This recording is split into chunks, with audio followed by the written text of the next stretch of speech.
Tout à fait. Donc Guillaume, non, ce que je voulais savoir, c'est aujourd'hui ton rôle d'ambassadeur de la gastronomie. Quelle est ta mission sur cette La mission, elle est assez large. Elle est avant tout, bien sûr, le rayonnement de la gastronomie à l'international avec nos consulats, nos ambassades et tous les lieux qui font rayonner la France, nos lycées français, nos instituts français. Donc c'est celui-ci pour la partie internationale. Et après, sur le territoire, être au plus près de celles et ceux qui font cette gastronomie, nos producteurs, nos agriculteurs, nos pêcheurs, nos éleveurs, nos chasseurs, nos distributeurs, tous nos artisans des métiers de bouche, que peuvent être nos vignerons, nos bouchers, nos charcutiers, nos restaurateurs bien sûr, nos chefs, nos pâtissiers, et aller jusqu'aux consommateurs en incluant toutes ces notions liées à l'anti-gaspillage, à la méthanisation des déchets, pour bien comprendre que notre assiette aujourd'hui elle a un impact sur notre santé, sur l'autre et sur l'environnement.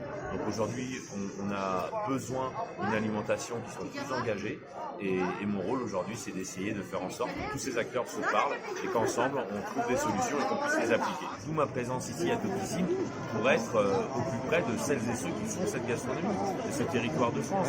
On a la chance d'avoir ici des producteurs, d'avoir des transformateurs, d'avoir des artisans, d'avoir des chefs. Il y a plus de 100 professionnels, chefs, pâtissiers, fromagers, meilleurs ouvriers de France, Bocuse d'Or, qui viennent ici sur le salon à la rencontre des consommateurs, mais également à la rencontre de tous ces jeunes apprenants, notamment du campus de Groisy, pour aller vers tous ces jeunes qui ont besoin de cette transmission des savoir-faire.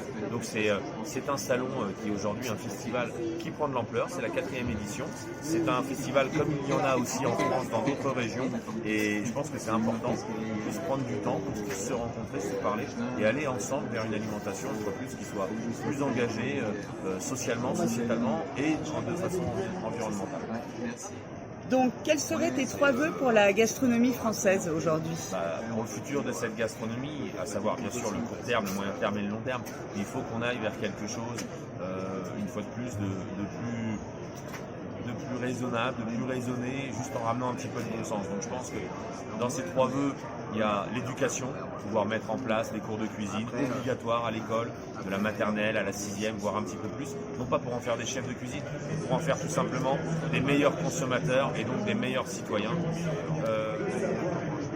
Le deuxième vœu, c'est d'avoir une gastronomie des territoires qui se parle, parce que aujourd'hui, bien sûr, on est fiers de toute cette pluralité de notre gastronomie.